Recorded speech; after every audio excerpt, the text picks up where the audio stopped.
The Lorna M. Johnson Global Enterprises are rooted in equality and justice.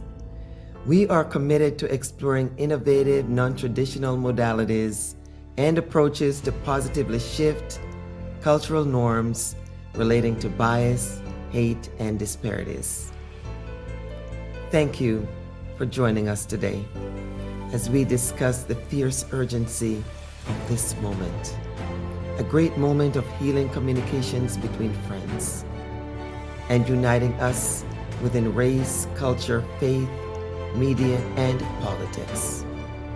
We must be the change we seek. In the spirit of my hero and friend, the late great John Lewis, aka the soul of the nation, we have work to do towards that more perfect union and a better us. Get into good trouble, he would tell us, by following the compass of love for one another. Open our hearts and inspire the best in each of us, eliminating the virus of bigotry and confusion.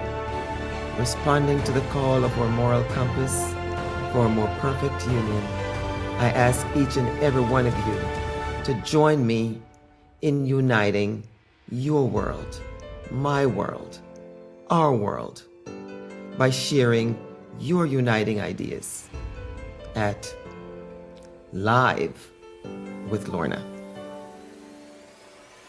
The future is in your hands. Good morning, good afternoon, good evening. Wherever you are around the globe, welcome to the Lorna M. Johnson Global Enterprises Virtual Town Hall. You know what to do. Share with family and friends, and most importantly, let us know your thoughts in the comment section.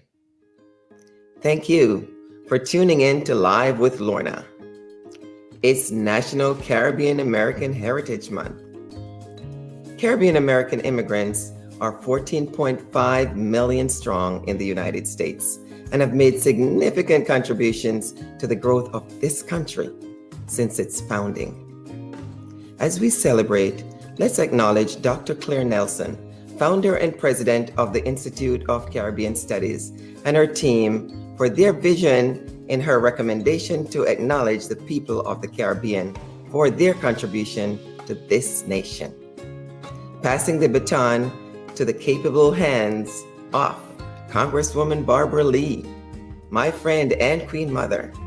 Lee's fierce warrior leadership skills got the proclamation signed in 2006 by George W. Bush, designating June as Caribbean American Heritage Month in 2006. I rise today in support of my resolution, HConRes 364, recognizing June as National Caribbean American Heritage Month.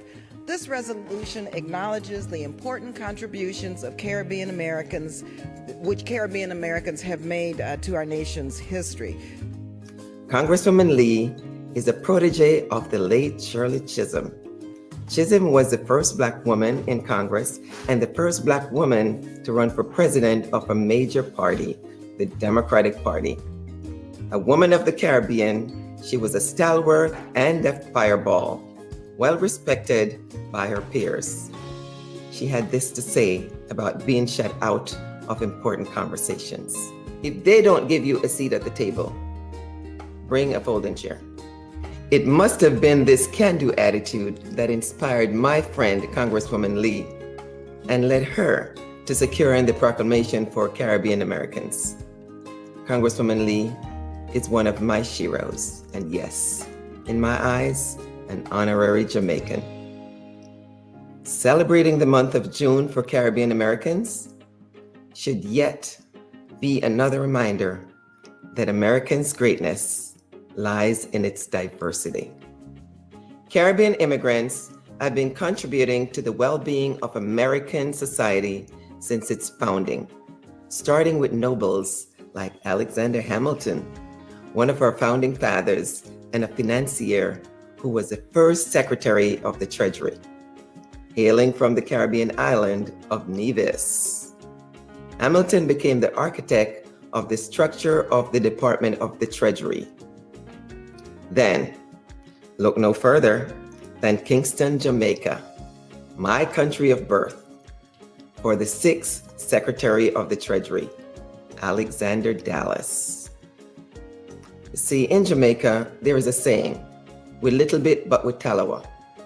Unfortunately, Alexander Dallas, born in Jamaica, and Alexander Hamilton, born in Nevis, did not qualify to be President of the United States because of their heritage and place of birth. Alexander Dallas went on to have a son, George Dallas, who was born in the United States. Brilliant as his father, Alexander was chosen by President James Polk to be his vice president and became the 11th vice president of the United States. Go Jamaica, not bragging, but fast forward to 2020. We now have another descendant of Jamaica as vice president. The first woman, the first Black woman, the first woman of Caribbean and Indian descent to hold the esteemed office of the Vice President of the United States, Kamala Harris. These distinguished sons and daughters of the Caribbean amongst a host of Caribbean immigrants in myriad disciplines have made significant contributions to the shape and the American dream. The list is unending, but here are a few. Harry Belafonte, Jamaica. James Weldon Johnson, Lift Every Voice and Sing, Bahamas. Sidney Poitier, Bahamas. Colin Powell, Jamaica. Sonia Sotomayor, Puerto Rico. Alejandra Mayorkas, Cuba. Kareem Abdul-Jabbar, Trinidad and Tobago.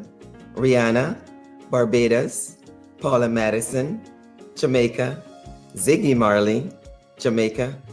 And my favorite person on this list, Dr. Althea Ford Sangster, my sister, former pro basketball player, and now educator, and mother of my favorite nephews, Matthew and Joshua, and principal of Mark Twain Middle School in Los Angeles. I could go on and on, not bragging or anything.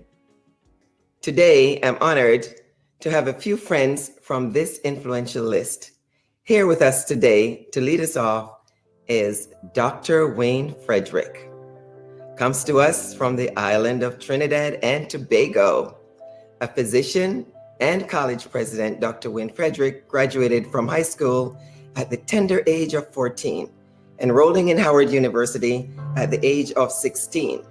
In 1994, he earned his dual Bachelor of Science degree and medical doctor degree from Howard University and went on to complete his residency in general surgery at Howard University Hospital. In 2012, he was named provost of Howard University and became president of Howard University in 2014. Dr. Fredrick's work has won multiple awards and honors, including recognition from the U.S. Congress for his contribution in addressing health disparities among African Americans and historically underrepresented groups in 2014. He was named by Washington Post as Super Doctor and made Black Enterprise Magazine's list of America's best physicians. Dr. Fredrick, welcome to Live with Lorna. Thanks for having me, Ms. Judson. I appreciate it very much. It's a special opportunity, so thanks again. I still hear that little accent there. Love it, love it. So great to see you. So great to see you. You know, in Jamaica, we have this saying, with little bit, but with talawa. And this applies to you in more ways than one. Graduating from high school at 14, a feat only a few people in history has accomplished. Tell us about your childhood in your native country and your journey so far in coming to America. Well, you know, one very, very important aspect of my childhood is that I was born to Frances Tyson Hill, who was a nurse and practiced nursing for some 51 years. That was critical because at the time of my birth, I was diagnosed with sickle cell.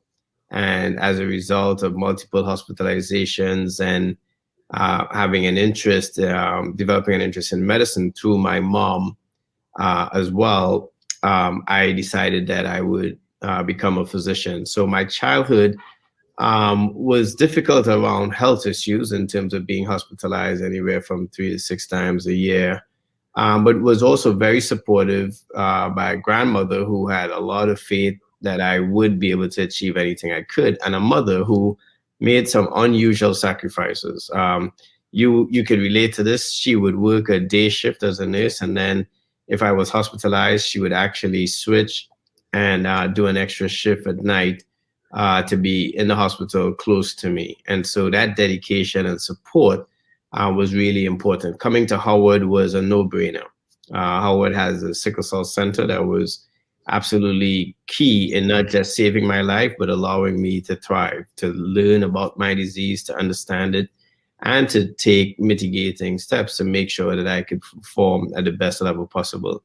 Education was also always a central theme of my parents and my upbringing, and that continued all the way into college. I was blessed to attend high school early and also to skip a grade in high school, which resulted in me taking my O levels at such a young age. Wow, that is incredible. It's amazing looking back how adversities can make people, different things happen in your life, make you stronger. And of course, the family background and the discipline I know of the Caribbean woman. And as a nurse myself, as you mentioned, I can relate, working, having to work nights and making sure you do other things, get other things done in the day. It's just a marvelous profession and a way to really allow you to do certain things.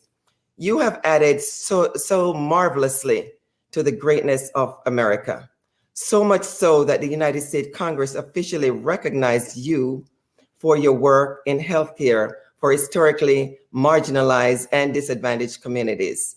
Again, something that I can relate to because as a nurse, I saw the disparities in the underserved communities and the lack of quality healthcare that they were not having access to these quality healthcare. And I started my practice in the inner city for women and girls to make sure that women and children would have quality healthcare. So I can relate to that. But I wanted to know, what is it that challenged you as an immigrant to be part of this solution? And what are you doing to get other young immigrants to join your path? It has been critical. My coming to the United States was important because I came here following the pathway of others. Sir Eric Williams was a political science professor here at Howard University. And Carlton Alexis, who's also from Trinidad and Tobago, was once the acting president of Howard University as well. But for a long time, was the vice president of the health sciences area. And so they cleared a path for me and provided me with an incredible opportunity.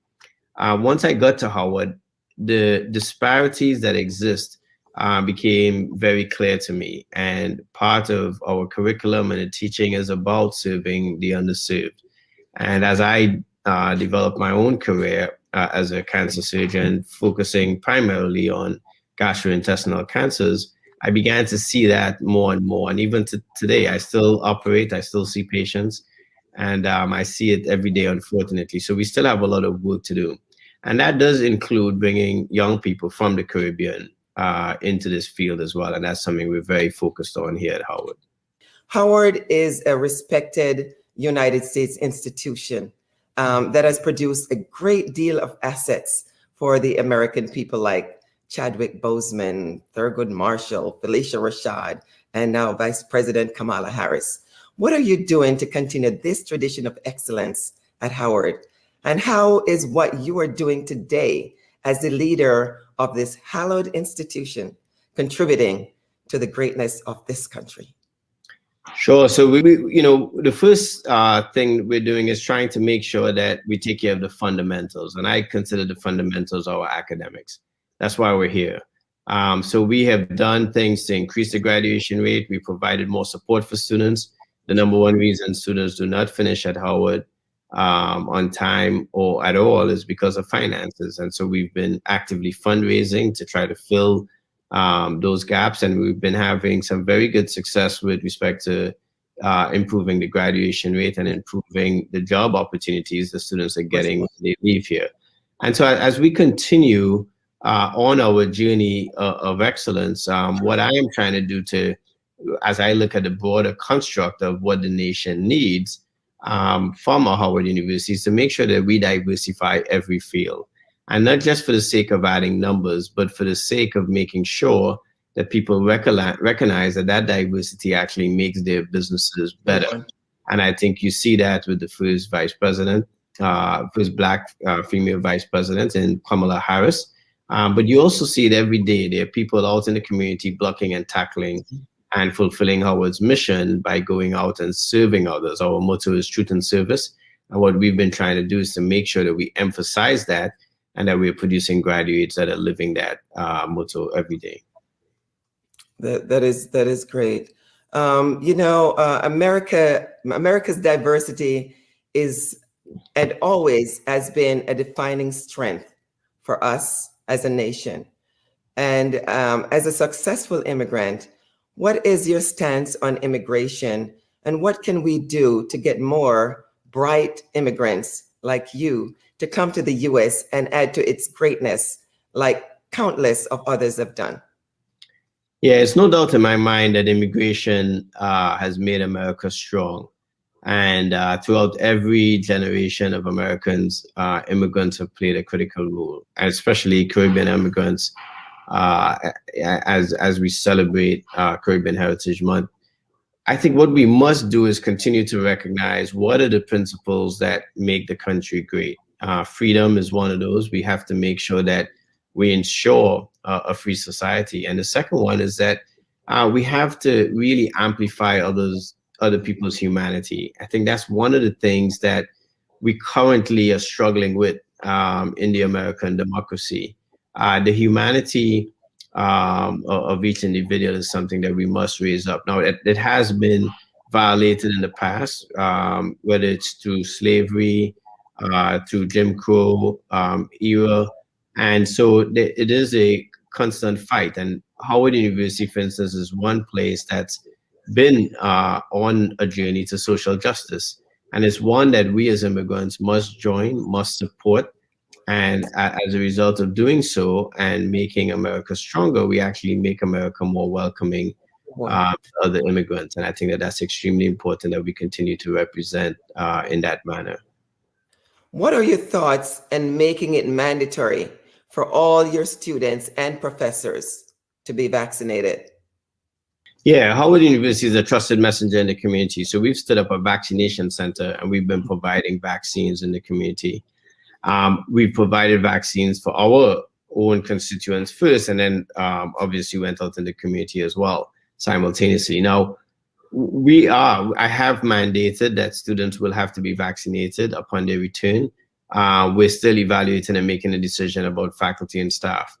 I recognize that there are people that are going to be hesitant. I have had a concern about mandating vaccines given the history of African Americans and medical institutions in this country, and the apprehension people may have, especially for vaccines that are currently approved under emergency use authorization. So there is some concern that I have. Both Pfizer and Moderna have now applied for full authorization, and I think that gives us a different platform. So I am certainly want people to be educated first and foremost about vaccination. My thought about it is that this is not just an issue of distrust of the medical community, and I think that we have to all acknowledge that and be careful about that, because what it is a distrust of governmental institutions, period, because of how they've treated people of color through time. So whether it's law enforcement or the judicial system or the medical system. And so we have to educate our population and let them then make a good decision. We're not trying to coerce anyone, but I think if we come as trusted messengers, we certainly have been having success, and I think we'll continue to have success in getting more people vaccinated. Would you take a few minutes and share with your brothers and sisters why you took the shot and why they should consider it a priority to take the shot and get armed and vaccinated? You know, my decision was fairly simple, but had many tentacles to it. The first of which is I have sickle cell, and I'm a type 1 diabetic, insulin dependent. And so I fall in that risk category. I still operate, see patients every day. I've been continuing to do that at the time of the pandemic and during the pandemic. So coming to the hospital every day to see and take care of patients certainly put me at risk. The second thing is when I evaluated how the vaccines were manufactured, how they were produced, how they even came to be, I felt very comfortable that the process was one that started many, many years ago. What happened is we had a pandemic that allowed us to accelerate some aspects of what we would do, but no steps were skipped. And I think that that's important for everyone to understand. The clinical trials, the rigorous review by the FDA and others was really done well. And the third thing is we had a massive collaboration of the scientific community to do that. One that we must laud and hopefully at some point come to really respect in terms of what has happened. Another reason was that I had to protect my family. Going to the hospital every day and coming home, loved ones have to be protected. My 14-year-old daughter has asthma. Both of my kids, as a result of my having sickle cell, have the sickle cell trait, which means that they both were at risk for potentially getting this virus and getting sick, especially with me going back and forth to the hospital. So it was important for me to also do what I could to protect them as well. So I think it is critical that we get vaccinated for ourselves and for our community. This is not just about us. We are part of a bigger ecosystem, and we must recognize that. And so getting vaccinated, while it does protect the individual, it also has advantages for our loved ones around us as well. Thank you so much for sharing that. Just give a closing word that you would want to say to our audience or to your fellow Caribbean people. You know, sure. I am a Caribbean man, as you said in the beginning. My favorite place, and my Trinidad and Tobago brothers and sisters may be a little peeved at me, but my favorite place in the world to vacation is Montego Bay. And when I think of the Caribbean, I think of all of the Caribbean. We are people of many, many talents. And the other thing about us is I think the spirit of how we engage with others is exactly what the world needs, that amplification of each other's humanity. So today I'm just here to encourage all the Caribbean nationals to celebrate not just your own heritage and your own island, but to celebrate the entire community of the Caribbean, because we are significant in terms of the voice and what we bring and the excellence that we represent. And we do that in a way that makes America a much better place. And that's something that we should not take lightly every day. That is just so correct. I mean, we all talk. I love the word excellence, because that's what we strive for every day. Dr. Fredrick, thank you so much for joining me here at Live with Lorna. Keep up your good work. I am just so proud to know you and the work that you're doing, and I will be in touch with you. Thank you. Look forward to it. And now we have another guest. Congresswoman Yvette Clarke hails from the island of Jamaica and is the proud daughter of Jamaican immigrants. As co-chair of the Congressional Caribbean Caucus, she works to foster relationships between the United States and the Caribbean community. Clarke serves on many committees, including chair of the Congressional Black Caucus Immigration Task Force. As representative of the 9th Congressional District of New York, Congresswoman Clarke has dedicated herself to continuing the legacy of excellence established by the late Honorable Shirley Chisholm, the first Black woman and Caribbean American elected to Congress. In the 116th Congress, Congresswoman Clarke introduced landmark legislation which passed in the House, the Dream and Promise Act, H.R. 6. This legislation would give 2.5 million Dreamers temporary protective status and deferred enforcement departure recipient a clear pathway to citizenship. Ladies and gentlemen, my friend, Congresswoman Yvette Clarke. Well, Congresswoman, thank you so much for being here today. Thank you. It's so great to see you. Welcome to Live with Lorna. Thank you for having me once again, Lorna Johnson. It's great to be on this platform with you once again. Yes, that's right. Of course, my sister from another mother, and we're going to be talking a little bit about that because we cannot have a conversation without talking about mother. So let's get right to it. Dr. Una Clarke, your mom, my second mom. Her journey as a Jamaican immigrant turned politician obviously inspires yours, making you both the first mother-daughter succession in New York City Council history. Tell us about that and how was it trying to fill her shoes? Well, first let me state that the Honorable Dr. Una Clarke is doing extremely well. She has weathered the storm and is fully vaxxed and back out on the scene, being as social as she's ever been, and certainly helping as many people as she can possibly assist. Growing up with an activist, a legislator, more so an activist as part of my immediate family, was a life lesson, if you will. I don't believe I had any choice in terms of vocation because of the very close bond that Dr. Una Clarke and I have as mother and daughter. Dr. Clarke's shoes could never be filled. When they made her, when God made her, he broke the mold. And so let me just say that I think it was the fact that as an immigrant to the United States of America, my mom, both my parents, quite frankly, wanted to be sure to navigate the systems within the United States to make sure that our family could be successful, that my brother and I could live the American dream.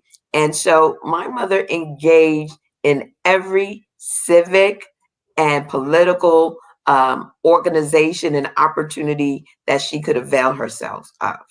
In so doing, she was able to learn about the various systems. She was able to learn about advocacy. She was able to organize and educate others about what she had learned so that they too could navigate their families through, the ups and downs of government bureaucracy and make sure that democracy was alive.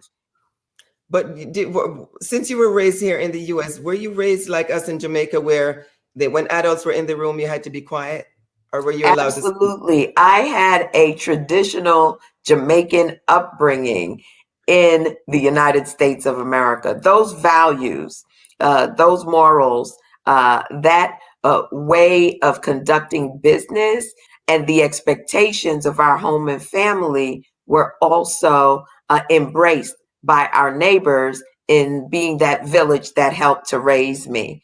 Yes, I know those days we had no telephone, but I sure know that when we did anything in school, our parents knew about it if we did something wrong before we got home. Absolutely. And so my neighbors were no exception to that rule. They would chastise us if if our conduct was not becoming, and they would not only chastise us, but then they would tell our parents, so we would get double spanking. They did not spare the rod when I was coming up. Corporal punishment was something that was pretty much standard for families like ours.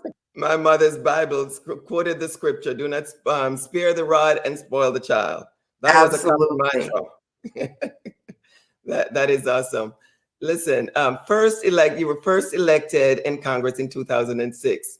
You're currently serving as the only Black woman in the New York delegation. What is that like, and how can we get more young women like you involved in politics to change this metric? I think important to have the diversity of representation that we have in our delegation to really bring to the table, the policy-making table, the diversity of lived experiences of people of African descent. And I'm honored to bring that perspective from the viewpoint of a woman who's grown up in the United States, who's raised in an immigrant household. And so that unique lens really defines my leadership in Washington, D.C. Of course, we want to encourage as many women to see representing their communities as a goal in life, as something that they can accomplish. And I think that being in Congress has really enabled a number of women who are currently serving in other positions to know that it is possible, that our representation is valued, our intellect, our ability to deliver for the people that we represent is valued. And what I was fortunate in being able to witness is the fact that we had the first ever Black woman, the first Caribbean American woman to serve in the United States Congress, coming from right here in Central Brooklyn, the Honorable Shirley Chisholm. Those role models, having one in my home, one who we idolized as Shirley Chisholm, and seeing other Black women elected to office said to me that it was possible.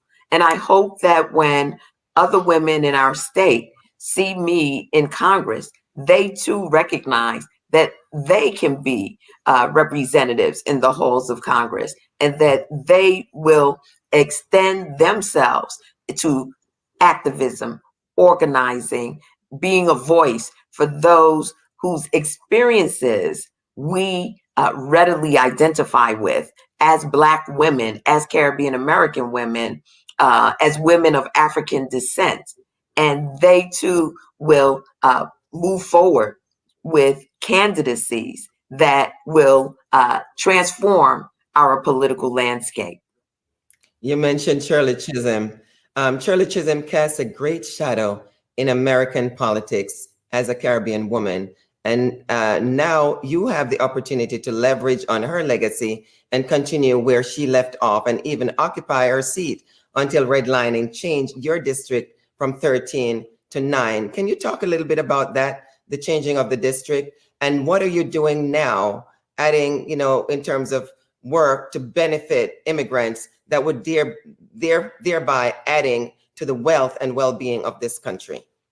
Well, on the subject of Shirley Chisholm, it's ironic because I found partnership with Senator Raphael Warnock in the U.S. Senate, and we've introduced legislation to place a statue of the Honorable Shirley Chisholm in our statuary hall.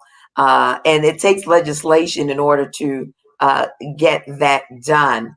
We believe that as a trailblazer, the very first woman of African descent to serve in the Congress, it's important that we memorialize that in the body, so that as young girls, young women, women of all ages visit the Capitol, they know that that's their home, that they too can be a trailblazer, they too can do the work that makes life better for others, in service to others. Shirley Chisholm actually went to court to establish the 13th congressional district, and to make sure that it was under the Voting Rights Act.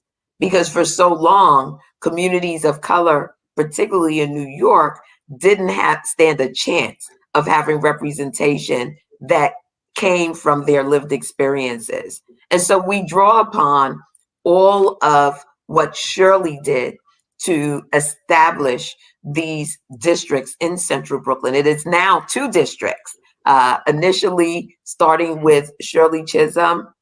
Now, and then it moved to Congressman Ed Towns and Congressman Major Owens, my immediate past predecessor. And then now it's myself and Congressman Hakeem Jeffries. That is great. And you couldn't ask for a better team. What a team. Love it. Just love it. Girls are the future. And you mentioned that girls are the future of tech and our country. And as the chair of the Congressional Caucus on Black Women and Girls, which develop programs to support the aspiration of Black women of all ages, you're in a unique to roll out programs that will help girls in communities of color.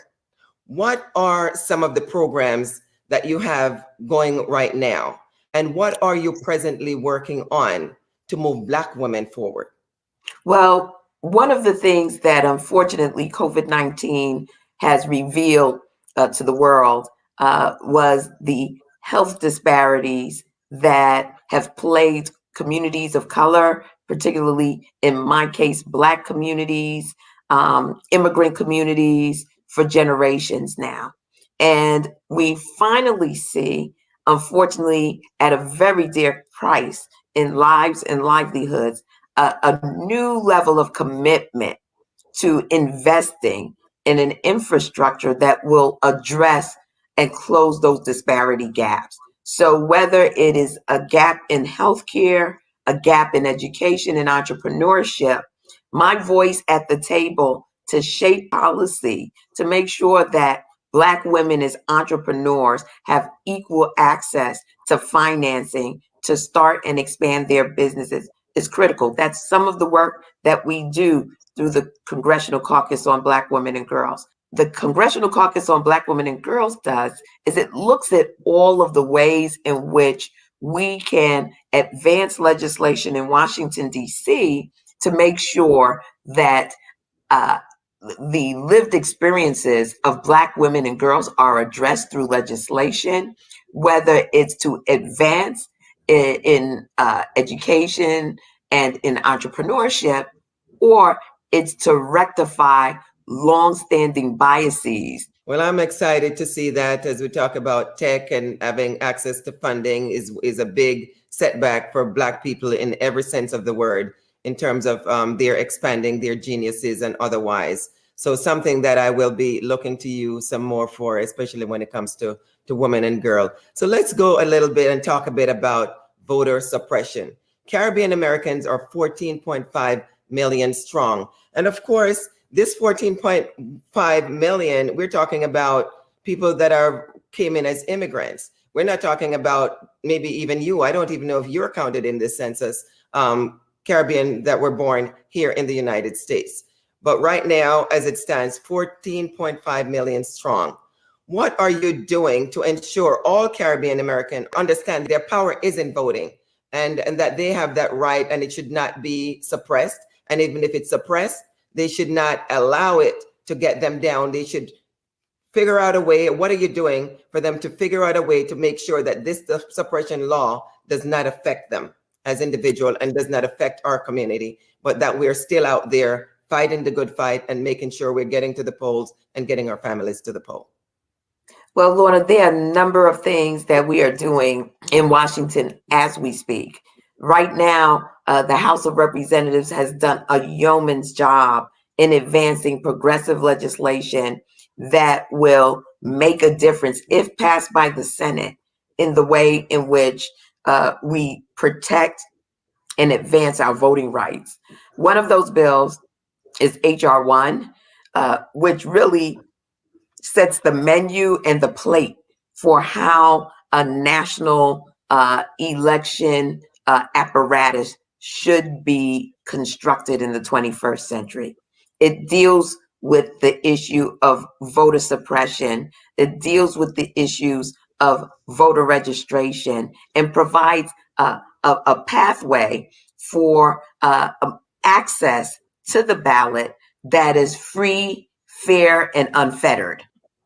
Well, again, I know it is complicated, and I guess it's important for people to understand the right that one vote, how important it is for them to exercise it. Call their Congress folks, call your senators, and make sure that you're participating in the process, and make sure that your voice is heard, so that these bills that you're talking about, we can get them through.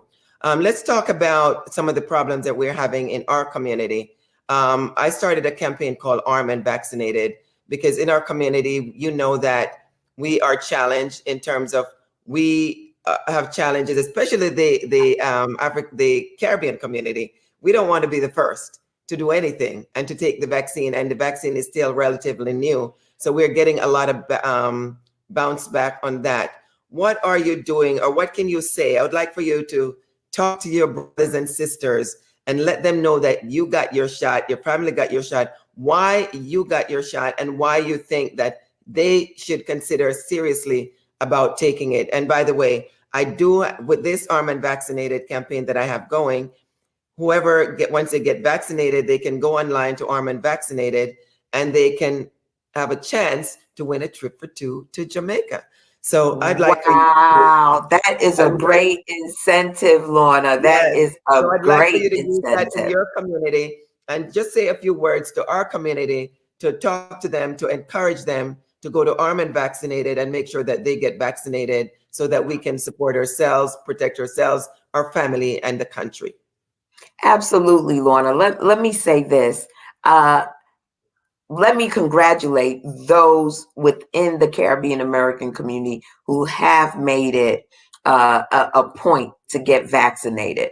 We have found a really outpouring of understanding from our Caribbean Americans and Caribbean nationals that vaccination is the way to saving our community. So I want to encourage those who are viewing the Lorna Johnson program this evening, if you've not gotten vaccinated, to go out and get the vaccine. Now, Caribbean people should be the last to be concerned about vaccination, because you're vaccinated all the time. I think about all of the tropical diseases that our communities in the Caribbean have had to been vaccinated against. My parents go back to the days of getting vaccinated for polio.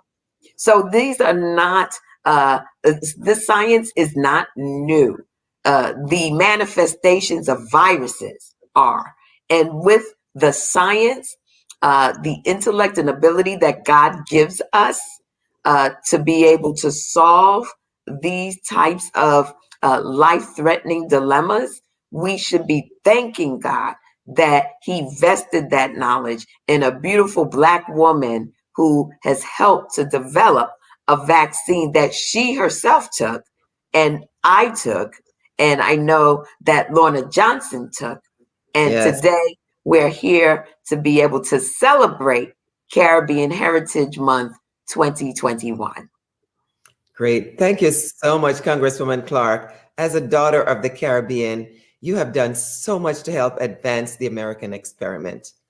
I have no doubt, I am an example of some of your work, and I have no doubt that as a devoted public servant, you will continue pressing forward to ensure that America is a fair and just country for all people, regardless of race, ethnicity, sexuality, gender, or religion. Thank you for joining me today on Live with Lorna, and thank you for your contribution to the advancement of this great country. I love you, my sister. I love you back, my sister, and thank you for providing this platform to educate, inform, and uplift our people. Let me say to everyone, a blessed Caribbean American Heritage Month. Stay safe, stay healthy, stay strong, and stay blessed. And get armed and vaccinated. Thank you so much. Get vaccinated. Thank you. Goodbye. Talk soon.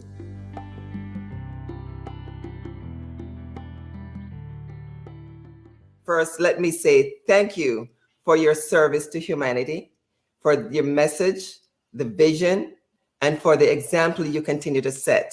You and your father are regarded as cultural icons, not only in Jamaica, where we are from, but globally.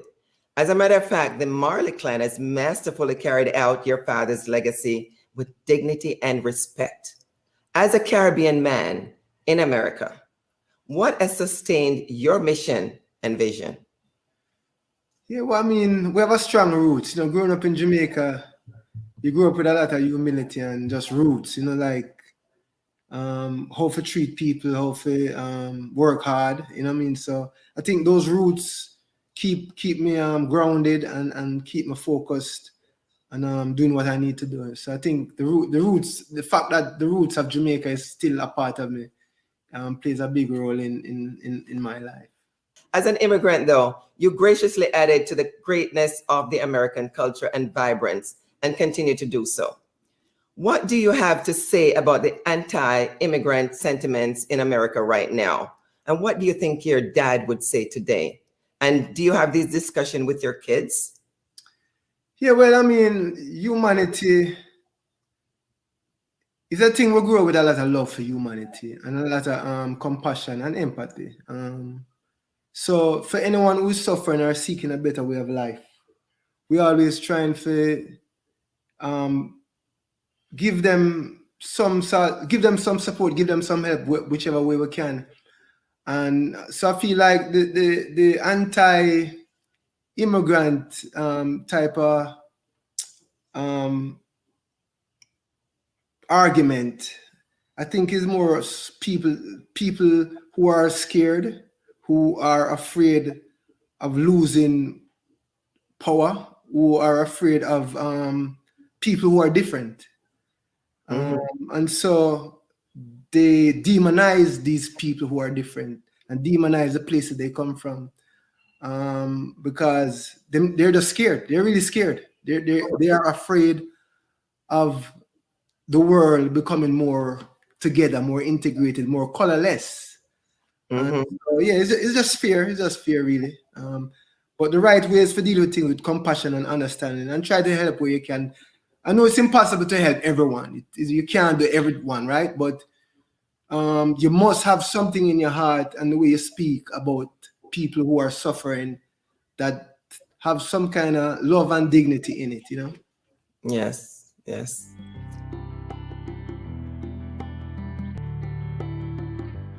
Immigration has always been controversial and contentious in the United States.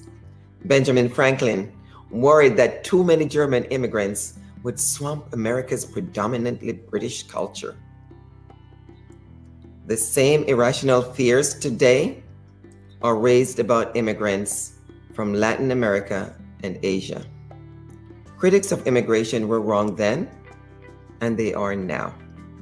Immigration has never undermined the American melting pot experiment. It has only enhanced it. Successive waves of immigrants have kept our country demographically young, enriched our culture, and added to our productivity as a nation. It is the diversity from immigration that gives the United States its economic edge on the world stage. As immigrants bring their innovative ideas and entrepreneurial spirit to the United States, it only strengthens economic prowess and enhance our influence in the world. America is without question a nation built on immigrants. Tech giants and startups such as Amazon, Apple, Google, Intel, Yahoo, and now CribMD were founded by immigrants or children of immigrants. In the United States today, multi-billion-dollar enterprises such as Microsoft and Oracle are led by immigrants. According to a recent study by New American Economy, nearly 44% of the companies on the 2018 Fortune 500 list were founded by immigrants or children of immigrants. Together, in 2017, these companies brought in $5.5 trillion in revenue. Revenue greater than the gross domestic product of every country in the world, except for United States and China. So do not be fooled. Believe the data. Immigrants have enriched American culture and influence in the world stage. And you can take that to the bank. With diversity, we lead, and we are so much better for that.